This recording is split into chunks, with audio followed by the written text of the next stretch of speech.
Alors, bonjour, bonjour. Aujourd'hui, j'ai la chance d'avoir une invitée vraiment précieuse, une rencontre en ce temps de COVID en ligne, à travers un groupe international, à travers une aventure YouTubeuse. Et j'ai la chance d'avoir avec nous Coloriel. Alors, bienvenue Coloriel. Merci beaucoup Stéphanie, je suis ravie d'être avec toi ce soir. Merci de ton invitation. Merci beaucoup d'être avec nous. Coloriel est actuellement en France. Et dès nos premiers échanges, il y a quelque chose qui m'a fascinée dans ton ouverture, ta réceptivité, ton écoute, ton savoir.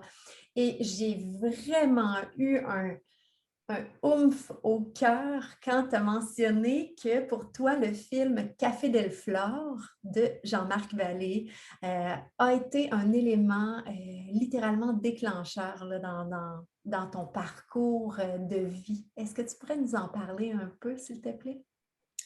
Ouais, tout à fait. C'est vrai que je me souviens t'avoir raconté ça. Alors c'est vrai qu'on a eu une connexion spontanée super sympathique. Et en fait, je me suis rendu compte que moi, mon début de prise de conscience, de signes, etc., a commencé à ce moment-là. Il y a eu des étapes au fur et à mesure de mon parcours.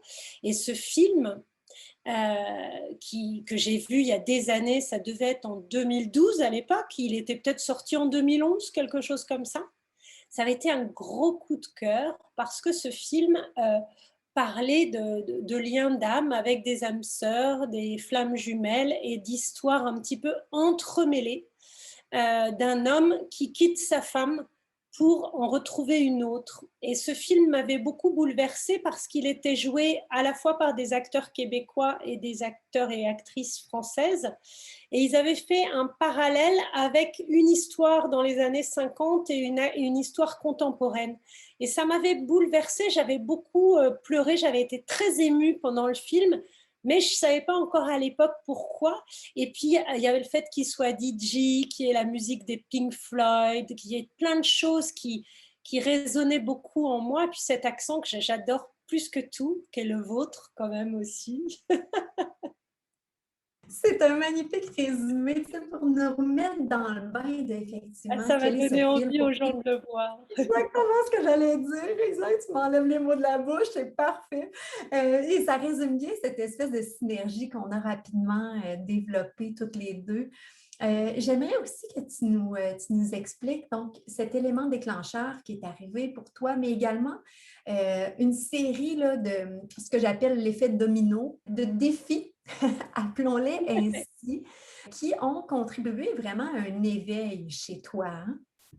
Alors, c'est vrai que ça a été tout un tas d'événements en cascade, comme l'effet domino dont tu parles. Et pour certains, ils vont sûrement se reconnaître quand ça se passe sur le moment même, on n'en est pas conscient.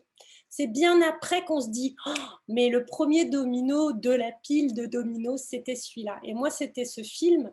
Mais il y avait effectivement eu des grands bouleversements qui se sont mis en place tout de suite après ça.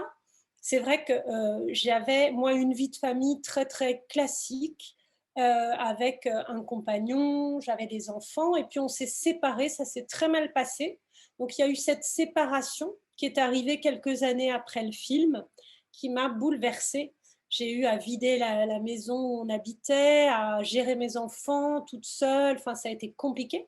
Et à la même période, en cascade, il y avait d'autres événements histoire que je comprenne bien que c'était un moment charnière de ma vie. C'est-à-dire qu'effectivement, j'ai perdu mon papa. Et c'était quelqu'un pour moi de très proche parce qu'il y avait un côté très fusionnel. Il était très protecteur et il avait, je pense, cette attitude de papa, papa poule qui est très dans l'attention de ses enfants. Il donnait le bain, il racontait les histoires. C'était vraiment une référence de défenseur. Quelqu'un qui, pour moi, avait une grande place. Donc, quand il est décédé, j'ai eu l'impression de perdre pied, de perdre un appui très, très utile dans ma vie et de me trouver exposée à tout le reste, alors qu'avant, tant qu'il était là, je me sentais derrière mon petit bouclier un petit peu. Et du coup, il y a eu le décès de mon papa. Et puis, moi, cette année-là, tout de suite après le décès de mon papa, j'ai eu un cancer. Donc, j'ai dû me soigner et me remettre sur pied, ce qui s'est fait.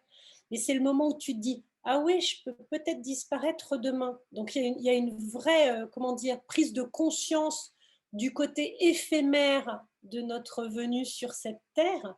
Et du coup, c'est là que tu te mets à te dire, si je peux disparaître, qu'est-ce que j'aurais fait? Et ainsi de suite. Mais si, qu'est-ce que j'aurais fait de ma vie? Mais qu'est-ce que j'avais envie de faire? Quels étaient mes rêves, etc. Tu vois, après, ça, tu commences à dérouler tout le truc. Et puis, ainsi de suite. Après, je pense qu'il y a eu des complications au niveau de travail. Vraiment, les choses se sont accélérées pour que je me rende compte que je n'étais peut-être pas à la bonne place, avec les bonnes personnes, dans le bon état d'esprit, et aussi que plein de choses auxquelles je croyais ne se passaient pas du tout comme j'avais imaginé. Donc ça a été la première étape avec des choses compliquées. Et puis j'ai fait la rencontre de quelqu'un qui enfin une rencontre amoureuse qui a bouleversé ma vie, ce qui est quand même aussi un point très important dans mon parcours d'éveil, on va dire, en termes de spiritualité et même de perception des choses. C'est fascinant comme j'entends la notion de courage dans ton récit à travers les étapes et les défis rencontrés. Puis, je trouve que tu t'exprimes avec beaucoup d'images qui me parlent énormément. Évidemment, je fais référence à des discussions qu'on a eues avant, Ouais. mais ces images-là sont pour moi très claires et tu as cette facilité de communiquer. Bien, enfin, facilité, hein, ça t'a peut-être demandé un gros travail, on va se le dire, mais le courant passe bien quand tu communiques, c'est comme tellement clair, en tout cas pour moi, chez moi, et j'espère que ça le sera aussi, j'en suis convaincue en fait pour ma tribune qui se voit grandissante sur ma chaîne, et ça me fait vraiment plaisir de te faire découvrir aux gens qui sont sur ma chaîne pour vraiment aborder cette touche de spiritualité avec le concret Mhm. dans la matière, etc. Et j'aimerais aussi que tu nous parles de ton parcours, donc de la colorielle que tu étais avant Mhm. et la colorielle que tu es et que tu deviens. Ce sont deux personnes radicalement différentes. Je crois que j'ai vraiment beaucoup changé. Euh, je l'espère pour du mieux, mais surtout d'autres que moi pourraient le dire, tellement l'évolution a été perceptible au fur et à mesure. C'est vrai que j'ai eu tout un premier parcours de vie où j'attachais beaucoup d'importance au paraître, où j'étais dans le fait d'avoir beaucoup d'amis, dans une grande maison, avec une vie très festive, avec un rythme rempli, beaucoup d'activités, beaucoup d'énergie, beaucoup de... Voilà, j'étais une sorte de personne qui réussissait bien, qui avait une vie trépidante. C'était bien rempli, on va dire. Et en fait, à l'époque, je pensais que plus on avait d'amis et plus on avait de capacités à faire des projets et à les partager, plus on était heureux, en quelque sorte. Et je me suis rendu compte que tu pouvais aussi te sentir tout seul au milieu de plein de gens, et pas très bien. Et qu'il y avait des moments où j'étais entourée de toutes ces personnes et où je me disais, mais qu'est-ce que je fais là en fait? Comment ça se passe? Il y a des moments de grand blanc qui ont commencé à se mettre en place après le déclenchement de ces dominos. Ou si tu veux, ma vie construite et qui cochait toutes les cases. J'avais une maison super, une maison au bord de la mer, j'avais une voiture géniale, un job incroyable, je me baladais au bout du monde tout le temps, je travaillais dans le luxe pour les parfums, enfin vraiment une jolie réussite. J'avais fait ce que mes parents attendaient de moi. Et pourtant, j'étais pas heureuse. Et en fait, à l'intérieur de moi, c'était vide. J'étais une coquille vide. Et quand j'ai compris que c'était pas normal, j'ai commencé petit à petit à me poser des questions et à me dire mais pourquoi en fait ça se passe comme ça? J'ai tout. D'ailleurs, tout le monde me le dit.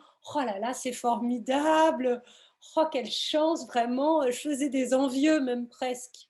Et alors que j'étais pas heureuse. Et donc, j'ai commencé par changer de travail. Et puis, bah, mes soucis de santé m'ont quand même ramené un petit peu vers les choses importantes. Comme je me suis séparée du père de mes enfants, j'ai habité dans un appartement beaucoup plus petit.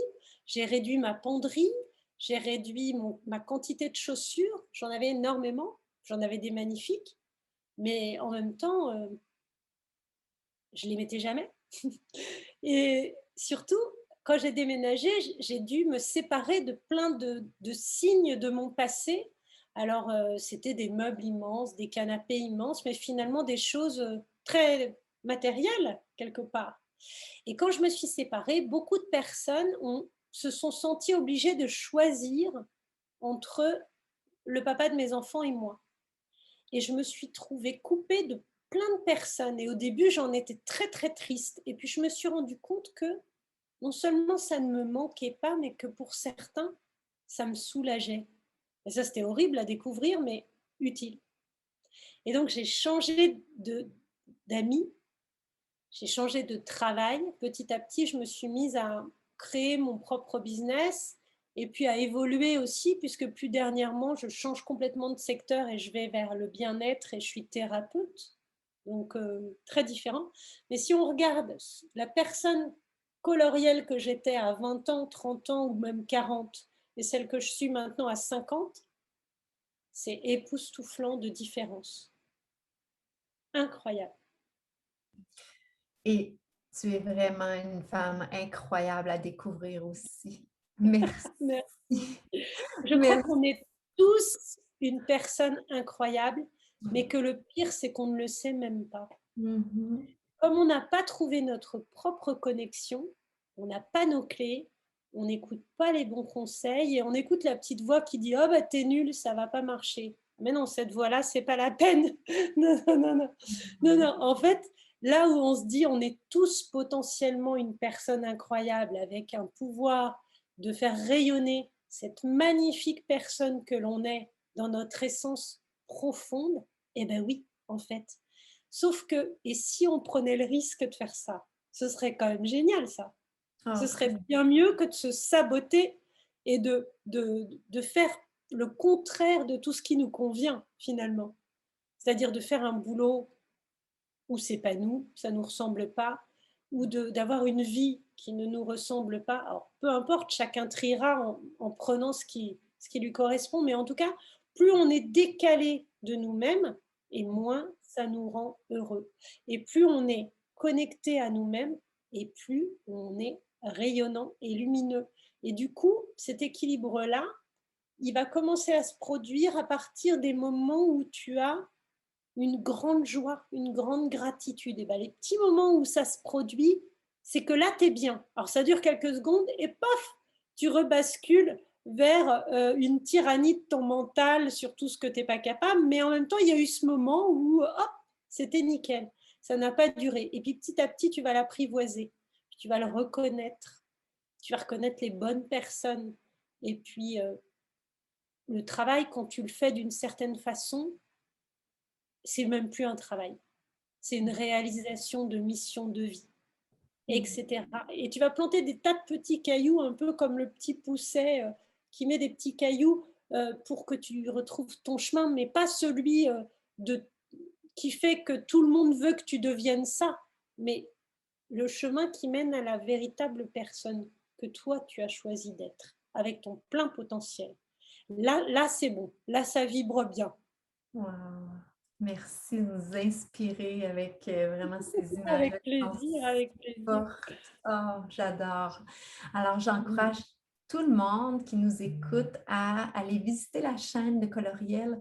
Je vais placer le lien également en bas de la vidéo. Merci d'avoir partagé ces moments, ces instants avec moi, avec ma tribune et j'espère qu'il y en aura d'autres. Merci, merci à toi. C'est un grand bonheur aussi pour moi. Et vu qu'on a fait l'exercice croisé, évidemment, toutes les personnes pourront te découvrir aussi sur ma chaîne et j'en suis ravie. Merci Stéphanie, merci beaucoup. Merci beaucoup, Coloriel.